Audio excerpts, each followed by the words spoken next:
Hey everyone, and welcome back or welcome to the channel. I had to do it. I had to take a look at a VA WRX to compare and contrast to my VB. If you're somebody who is looking at buying a WRX right now and you're wondering, oh, should I go with a used model or should I spend a little extra and buy a brand new VB?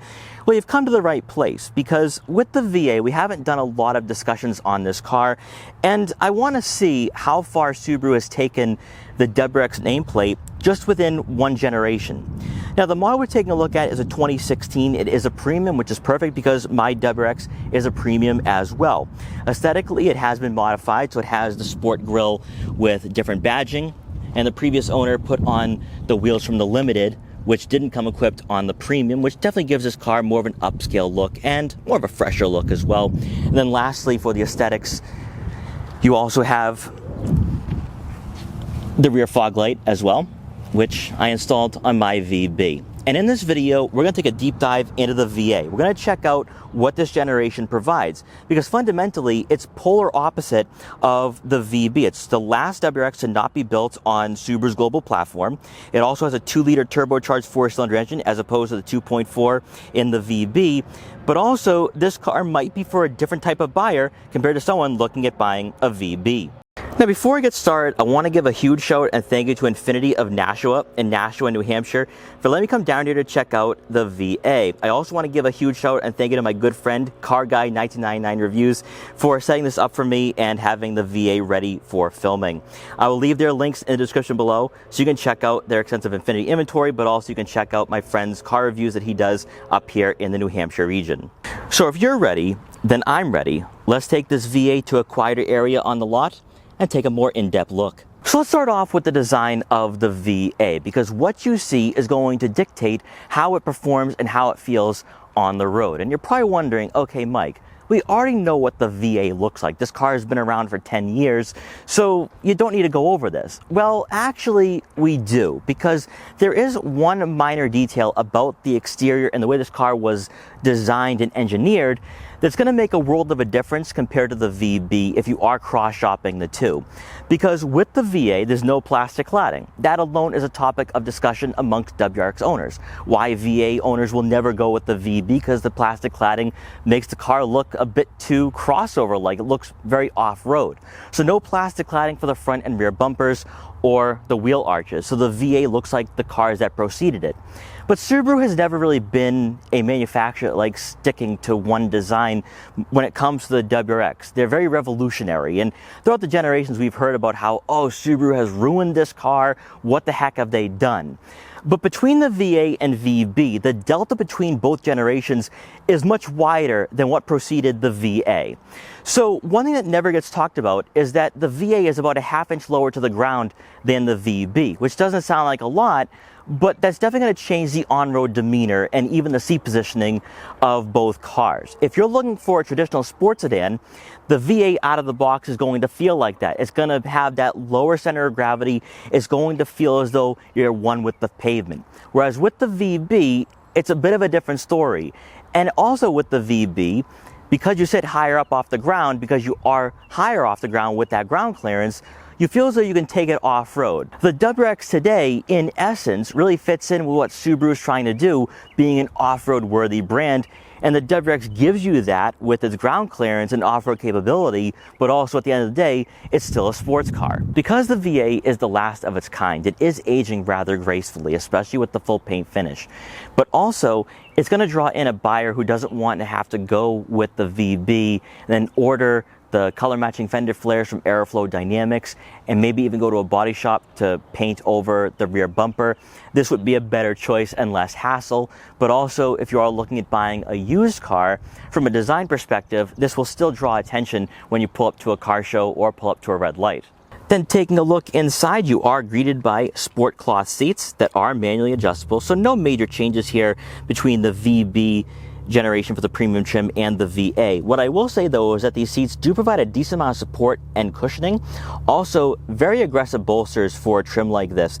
I was genuinely impressed moving this car around, and also for a car this age and this generation, to have that much comfort for a premium trim, I think will definitely go a long way even now in 2024. Another minor detail that was not equipped on the VA, obviously, is the carbon fiber trim pieces that the previous owner installed, giving the VA's interior more of an upscale and modern look, but also gives you more of a dynamic feel when you are behind the wheel. So not only do you have it on the handbrake, but also on the trim pieces on the dashboard. But it's once you step inside behind the wheel of the VA where it begins to show its age, and this is where I'd say the incentives of choosing the VB begin. And I don't mean that in regards to technology, because even today with the VB generation, you don't have a full digital gauge cluster. You don't have the most in-depth user interface, especially with the 11.6 inch touchscreen, which does create a bit of a learning curve. But it comes down to the fact that with the VB, you have Subaru's global platform. And when we hear the word platform, you think chassis and suspension, on-road performance, handling, cornering, and also, of course, sound deadening. But it goes a lot more further than that with the WRX. What Subaru has done with the global platform is give you a car that feels more upscale and refined. And I'm not saying that the VA is unrefined, because it would be very unfair for me to say that for a car that's almost 10 years old. But with the hard touch materials on the door panels, the dashboard, and also the fact that we have an older infotainment system, it does feel as though that the jump from the VA to the VB is very significant to the platform. But also, even just sitting stationary, I can feel it being behind the wheel here, that this is not a soft car at all. I'm going to find out more when I take this car out for a test drive, but I feel as though I'm in a traditional sports sedan as opposed to being in a fun daily driver with a manual. And that's really going to set the tone for how this car compares to the VB. Now, with the infotainment system, you do have a small screen with 4 icons for your audio, phone, apps, and settings. So it's not in-depth at all, very user-friendly. Also, you have a small CD player just above this screen as well, so you can listen to your favorite music from the 90s or 80s, whatever you compiled back in the day. Also, you have physical dials for the volume and tuning, physical buttons for your home screen and your apps, also physical buttons where you can change the track and seek for different radio stations, which I would love to see on the VB. Also below that, you have physical dials and buttons for your climate control. Now, we don't have dual zone climate control, unlike in the Premium for the VB, but the one thing that I do not like about the interior of this car is the information display above the infotainment system. Now, this is home to your boost gauge. You can also see your MPGs, the time of day, the outside temperature, and then next to that is also your interior temperature and where your fan speed and your fan direction is going to be. I did not like seeing that in the last generation Crosstrek or Impreza or the current generation Forester, and I don't like that in the WRX either. I think even though a lot of people are going to say that with the VB, it's a very controversial interior layout, it looks better, it's more upscale, it looks more modern, and that's really, to me, what defines the interior of both generations and why I choose the VB over the VA. But then in front of you, you have a small display in between your analog gauges, not much of a difference compared to what we have in the VB. So Subaru's still stuck to not giving you an overly tech-focused interior where the technology overrides your experience. So either way, I think it's still going to feel like a driver-centric car. I would just say that with the VB, it's more refined and higher quality, even if you are going with a base or premium. And then lastly, before setting off on the test drive, let's talk about the powertrain under the hood. You have a 2-liter turbocharged 4-cylinder engine producing 268 horsepower and 258 pound-feet of torque, as opposed to the 2.4-liter turbo in the VB producing 271 horsepower and 258 pound-feet of torque. On paper, there's not much of a difference, but as we're about to find out, there's actually a huge difference in how the VA and VB performs. So I've been driving the VA WRX for about 5 minutes now. I just want to get acclimated with everything before I start speaking and comfortably drive while presenting this video for you guys. There's a few observations I'm going to make. One, this does have a Remark axle back exhaust, which most certainly changes up the driving experience, where it adds a lot of tone, adds a lot of character, and I have to say I need to get an exhaust for my VB. But this isn't my first rodeo with this generation. I drove one about a month ago, and that one had an upgraded clutch, so very heavy clutch pedal, and I noticed that still with this WRX. That's one of the changes I've noticed that Subaru made from one generation to the next, And it most certainly changes up the driving experience for sure. Because with the VB, you can hop into that car and know exactly where the bite point is. Whereas with the VA, I feel like this car out of the box is tuned more for an enthusiast, for someone who has definitely driven a manual before. And you feel that with the chassis and the suspension. Now, the VB is built on Subaru's global platform, as I talked about earlier on in this video. And that has added so much refinement and so much quality to the on-road driving experience. Whereas this feels a bit more, not necessarily less refined, but most certainly more raw than what I've experienced with my VB over the last 6 months. The VA kind of reminds me of somebody who got in trouble a lot in high school. A troublemaker, someone who most certainly got suspended back in the day. And I think that's what has really created a lot of negative perceptions around this generation, and even just Subaru WRX owners in general, because I feel that with the VB, it's targeting a completely different demographic of buyer, and it most certainly drew me in for sure. Whereas back in the day, if you were to cross-shop this with a Mark 7 GTI, and you were somebody who really didn't want to draw a lot of attention, you would go with the Mark 7 over the VA WRX. Another observation that I'm going to make here is that there's most certainly a lot of rev hang here, and it was definitely addressed with the VB. And again, that adds to the ease of driving. So if you're looking at buying your first ever manual car, I would still lean more towards the VB, although the VA is most certainly affordable these days. You can get one for around $20,000 like the model I'm driving today, which is a great first car for somebody who is learning how to drive manual, but also a great fun daily driver as well.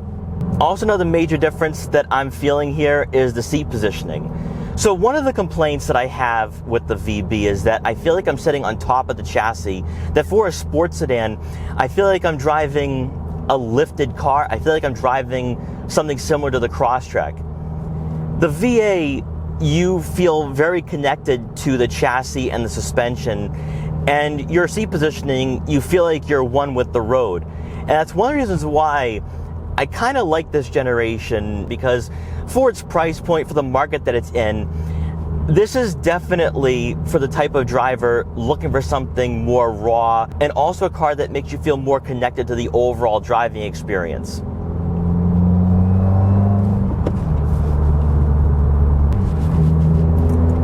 Let's see if we can have an opportunity here where we can accelerate a bit.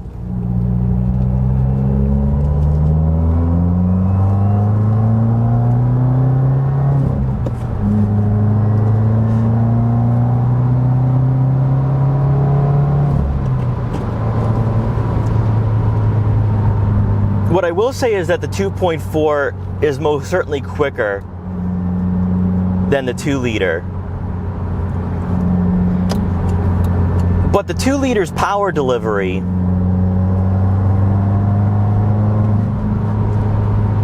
is pretty strong compared to the VB, which has a very linear power band.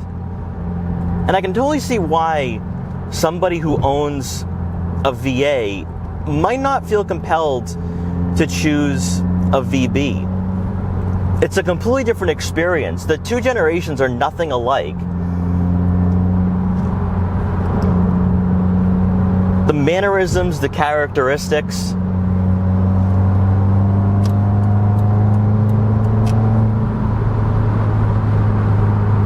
This is a bit more of a fun car out of the box, because as you've already talked about a few times on this channel, is that Subaru really didn't go all out with the 2.4. They could have tuned it much more. And you feel that under heavy accelerations, where it's like, you know, Subaru could have given you just a bit more punch to the powertrain. And I understand why Subaru did that.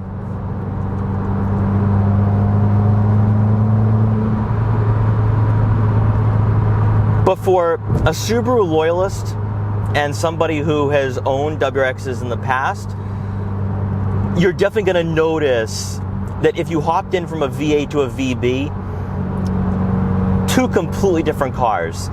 If you're somebody who owns a VB and you want to experience a VA, there's that learning curve you're going to have to make, because just the way this car drives, this is a bit more of an old school experience. I kind of get why people who are Subaru loyalists and purists don't necessarily like the VB, but as somebody who has purchased a VB, never owned a Subaru product before, I kind of prefer the VB over the VA, because the VB feels more refined and has a bit more substance to the platform. And I think for a lot of purists, the argument could be made that the VB is too refined. But after this quick test drive here, it's a fun daily,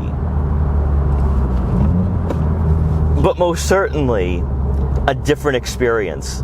One that I wouldn't have chosen if I knew how to drive manual about 3 or 4 years ago. What I also noticed too is that for first and second gear, they're not as short as in the VB. You can actually use second gear with this car, and you can also rev out first gear. Now, I don't know if it's because this car was tuned in the past, I have no idea. But that's one of my little gripes I have with the VB, that first and second are useless. Like, you might as well just start off in second gear with the VB. Whereas this, you can really ring it out, you can go through the gears, you can have a lot more fun. And again, I think that adds to the fact that the VA really is a car for that purist, for that enthusiast. It's a bit more of a hardcore experience. And you feel that with the suspension, you feel that being behind the wheel, you feel that with this 2-liter turbo 4. And now I understand why with the VA, not only is there a big following for this chassis and for this generation, but I also understand why with the VB is drawing in a completely different type of buyer, somebody who had never purchased a WRX in the past. And you can see that the type of person who's picking up a WRX now in 2024, they're people who have never owned a Subaru product or a car like this, and it most certainly shows. But as I make my way back to the dealership, this was a really nice experience. I'm glad I came up here to check this car out.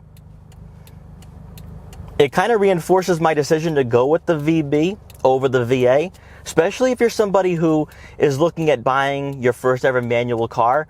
I would say spend the little extra to go with the VB. It's an easier car to drive and daily. And while I've always said that the VB is the most old school and analog car in its market, because you don't have a lot of those driver assistance features such as auto rev matching, it feels a bit more of an old school car. This takes it one step further. And if you're somebody who doesn't want a lot of tech, even though the VB still holds true to what the WRX is all about, then I would say go with the VA. But my ultimate takeaway here is that the VA really was the problem child of its time, whereas the VB is a WRX that went off to college and became a functioning member of society. So to wrap up this video and to give you guys my honest take and my honest assessment here with the VA WRX, here's what I'm gonna say. If you're cross-shopping the VA and VB, keep one thing in mind, that they're polar opposites. One is matured, the other is aggressive.